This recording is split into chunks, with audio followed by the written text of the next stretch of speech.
আজকে তোমাদের সঙ্গে এমন একটা ভাজি রেসিপি শেয়ার করব, সেটা হয়তো অনেকেই জানো না যে এই সবজির বাদ দেওয়া অংশটাকে এত দুর্দান্ত কিছু বানিয়ে নেওয়া যায়।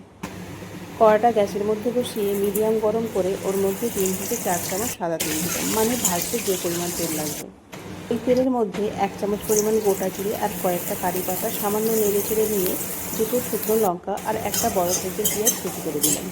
কয়েক সেকেন্ড নেড়ে চেড়ে নিয়ে কালারটা যখন সামান্য চেঞ্জ হয়ে যাবে, ওই সময় ওই বাদ দেওয়ার যে সবজির কথা বলেছিলাম, এটা হচ্ছে সেই লক্ষ্মীর খোসা, যেটা আমরা অনেকেই ফেলে দিয়ে থাকি। এই খোসাটাকে একটু মোটা করে কেটে ছোটো ছোটো করে কেটে নিয়েছি, মানে সরু আলু ভাজা যেভাবে কাটি সেভাবেই কেটে নিয়েছি, দেখে নিশ্চয়ই বুঝতে পেরেছো। আর ওর মধ্যেই দিচ্ছি একটা বড় সাইজের আলু, যেটা একটু মোটা সাইজ করে কেটে নিয়েছি। এক্ষেত্রে আলুটা যদি বেশি সরু করি, আলুটা সেদ্ধ হয়ে যাবে, কিন্তু ওই লকের খোসাগুলো সেদ্ধ হবে না, সেই ব্যালেন্স করে কাটতে হবে। টেস্ট অনুযায়ী লবণ আর পরিমাণ মতো হলুদ গুঁড়ো দিয়ে একটু নেড়ে চেড়ে নিয়ে কভার করে রাখবো 3 থেকে 4 মিনিট মিডিয়াম হিটে।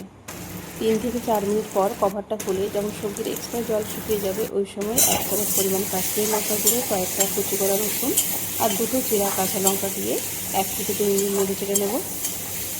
তবে ঝালের পরিমাণটা তোমরা তোমাদের প্রয়োজন অনুযায়ী বাড়িয়ে কমিয়ে নেবে।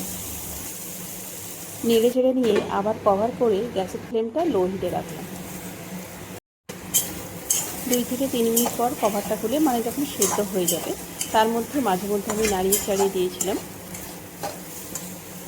যখন 90% সেদ্ধ হয়ে গেছে, ওই সময় 1 চামচ পরিমাণ পোস্ত দানা আর 1 চামচ পরিমাণ কোরানো নারকেল দিয়ে ততক্ষণ নাড়িয়ে চাড়িয়ে নেব যতক্ষণ না ফুল সেদ্ধ হয়ে যায়। ট্রাস্ট মি, খেতে ভীষণ ভালো লাগে। আমরা লাঞ্চে ভাতের সঙ্গে খেয়েছিলাম। তোমরা সবাই জানো লকি অনেক উপকারী সবজি, এই খোসা না ফেলে দিয়ে অনেক রেসিপি বানিয়ে নিতে পারো। এর আগের ভিডিওতে এই লকির খোসা দিয়ে আমি একটা রেসিপি দিয়েছি, এর খুব ভালো ভর্তাও বানানো যায়। ফাইনালি আমি গরম মশলার গুঁড়ো ছড়িয়ে একটু নেড়ে চেড়ে নিয়ে গ্যাসটা বন্ধ করবো।